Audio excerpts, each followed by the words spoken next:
Muhtaram muxlislar, siz FM 98 to'lqinida Farg'ona radiosi dasturlarini tinglayapsiz. Efirda Oydin oqshomlar eshittirishi. Studiyada Nodira Siddiqova.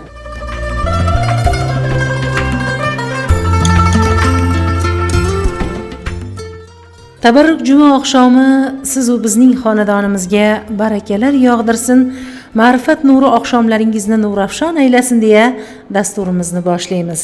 Inson tarbiya bilan kamol topadi. El ichra ulug'lik maqomiga ko'tariladi. Yaralganlar ichida aziz va mukarram zot tafakkuri esa ilm bilan mukammallik kasb etadi. O'sib kelayotgan avlod yuragiga ma'rifat ziyosini olib kirish, ularni insof, adolatli, oq-qorani taniydigan qilib kamolga yetkazishda ustoz murabbiylarning o'rni birday ahamiyatli bo'lmoq lozim. Bu oqshom sizlarning e'tiboringizga ulamolarimizning ustozlar haqqi, shogirdlarning ustozlari oldidagi burchlari haqida fikr beramiz. Mikrofonimiz qarshisida Quvasoy shahar Islom masjidi imomining noibi Olimjon Obidjonov. Bismillahirrohmanirrohim. Mana to'g'ri aytdingiz. Hammamizga ma'lum 1-oktyabr ustoz va murabbiylar kuni deb e'lon qilingan. Bu juda ham bir yaxshi chiqarilgan hukm. Ustozlarga bo'layotgan hurmat, ularga bo'layotgan izzat har bir zamonda ham albatta zarur. Xususan bugungi kunda mana yurtimiz tomonidan, rahbarlarimiz tomonidan bunday hukmni chiqarilishligi, ustozlarga bo'layotgan hurmat, shogirdlar tomonidan qilinishi kerak bo'lgan vazifani alohida bir belgilab bitta kunda hal qilib qo'yilyapti. Holbuki bunga alohida bo'lib kun qilmasa ham har bir odam doimiy bardavom ravishda ustozini doimo hurmatini joyiga qo'yishligi kerak. Nima uchun? Chunki ustoz jamiyatni olg'a boshlovchisi, uning ertangi kunini ta'minlovchisi hisoblanadi. Agar ta'birimiz joiz bo'ladigan bo'lsa, u yo'lchi yulduz ma'nosini ham oladi. Ustozsiz hech bir jamiyat kamolotga erishmagan, aksincha inqirozga yuz tutgan. Payg'ambarimiz Muhammad sallallohu alayhi va sallamdan bir hadis sharif bor. Hadisda Rasululloh sollallohu alayhi vasallam aytadilarki, keksalarimizni hurmatlamagan, kichiklarimizga mehribon bo'lmagan va olimlarimizni haqqini bilmagan mening ummatimdan emas deganlar. Demak, shu joyda alohida urg'u berib, olimlarimizni haqqini bilmagan meni ummatimdan emas degan gaplari, demak olimlarda haqqini joyiga qo'yishlik kerak. Hurmatini, izzatini joyiga qo'yishlik kerak. Shogird shu ma'noda ustoziga tavozeli bo'lishligi kerak. Uning ko'rsatmasidan chiqmasligi kerak. Har bir ishda undan maslahat olishligi lozim. Yana ustozi oldida o'zini hokisor tutsin, mag'rurlanmasin, misol uchun kibriga minib qolmasin, Alloh saqlasin.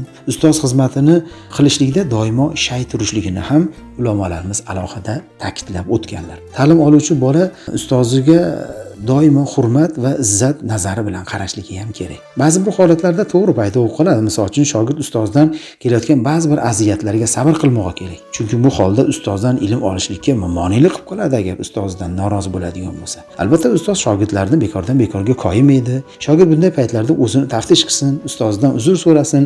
Bunday qilsa ustoz va shogirdlar o'rtada uzoqlashlik paydo bo'lmaydi. Qayta yaqinlashadi.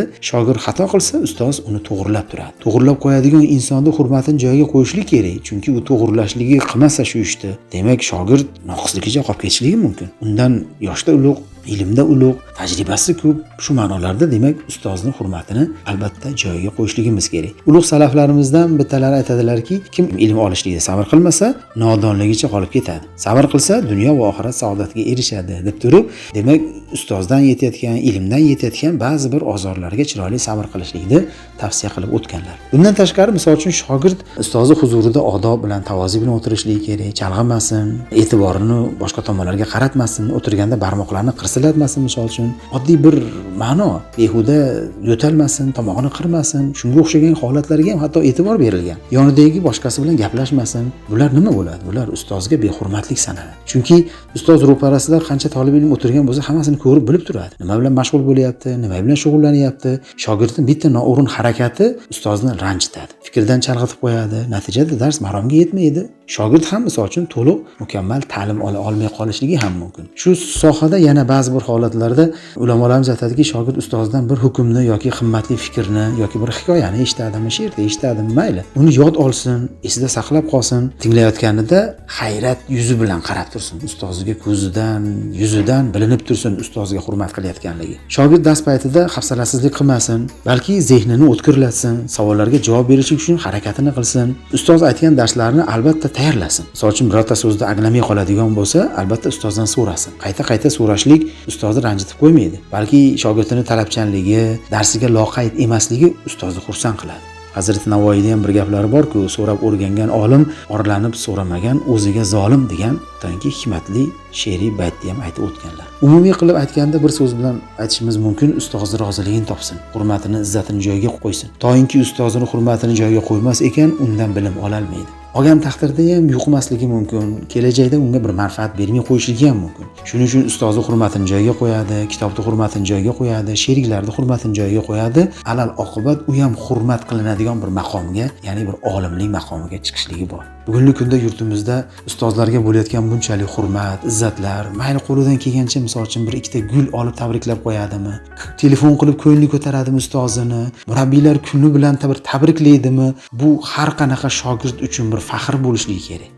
O'qiyotgan paytida bitta ikkita kamchilik nuqson mayli shogirddan o'tgandir, mayli ustozdan o'tgandir, demak bu narsalarni umummaginiga durratda chekkaga chiqarib yorib, ustozini hurmatini joyiga qo'yib, ko'ngli ko'tarishlik qanchalik yaxshi. Bir payg'ambarimiz Muhammad alayhisalomning bir hadislari borki, mo'minning qilgan ishlarining ichida yaxshisi qaysi deganlarda bitta mo'minda qalbiga xursandchilik kirgizishlik. Qarang, bitta mo'minda qalbiga xursandchilik kirgizishlik mo'minda eng yaxshi ishi hisoblanib turgan paytda u ustozi-ku, haqdan ta'lim bergan-ku unga. Haq yo'lida kim senga bir harf o'qitmish ranj ila aylamak bo'lmas ado onun haqin 100 ganj ila. Alisher Navoiyning go'zal baytlari. Qarang, 100 ganjimiz bo'lsa ham haq yo'lida ranj bilan bitta bergan bilmaga bizga barobar kelmaydi agar o'shani bersak ham. Demak, qo'limizda molimiz, pulimiz bo'lgan taqdirda ham xuddi Alisher Navoiyning misol baytlariga o'xshab ganji bo'lsa ham shuni bersa ham ado qilolmaydi degan gapirgan gaplari, demak ustozi huzurida bir umr biz qazdor ekanligimizni bildirib turibdi. Mana shu ma'nolarni qabul qilib, ustozlarning hurmatini joyiga qo'yishlik, ularni ko'nglini ko'tarishlik, xizmatini qilib berasizmi, bir yaxshilik ato qilasizmi, nima bo'lishidan qat'iy nazar ularning roziligini topishlik haqiqiy shogird ekanligidan dalolat qiladi. Shu fursatdan foydalanib bugungi kunda mana butun O'zbekistonimiz bo'yicha murabbiylik qilayotgan, ta'lim berayotgan ustozlarimizga, murabbiylarimizga bir tabriknomamizni yo'llamoqchimiz. Tanjonlari salomat bo'lsin. Alloh oilaviy baxt saodat bersin. O'ylagan, ko'zlagan, talab qilgan maqsadlardan ko'ra ham bir ortiqlarga erishtirsin. Ilohiy umrlaridan baraka topsin. Bu yo'lda qilayotgan xizmatlaridan Alloh rozi bo'lsin. Charchamasinlar, ustilarida ishlatsin. Yurtimizni ravnaqi uchun, farzandlarimizni kelajagi uchun ko'rsatayotgan himmatli xizmatlaridan Alloh rozi bo'lsin, tanjonlari salomat bo'lsin. Tabriklaymiz, barchalarimizni Alloh o'zidan begona qilmasin.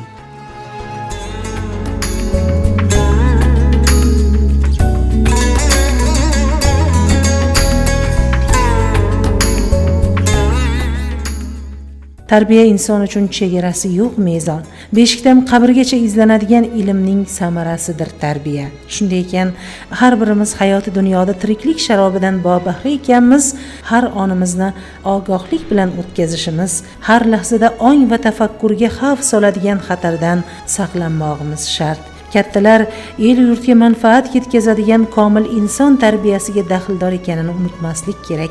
Yoshlardan talab etiladigani esa ilm ma'rifat hosil qilish orqali millat sha'nini yuqori ko'tarish. Biz hamisha ajdodlarimiz bilan iftixor etarkanmiz, ularga munosib bo'lishni hech qachon unutmaylik. Aziz ustozlarimizni, ilm ma'rifat peshvolarini esa hamisha qalbimiz ardog'ida tutaylik. Fayzli oqshomlaringiz ziyo nuriga to'liq bo'lsin. Ehtirom bilan Nodira Siddiqova, Farg'ona radiosidan.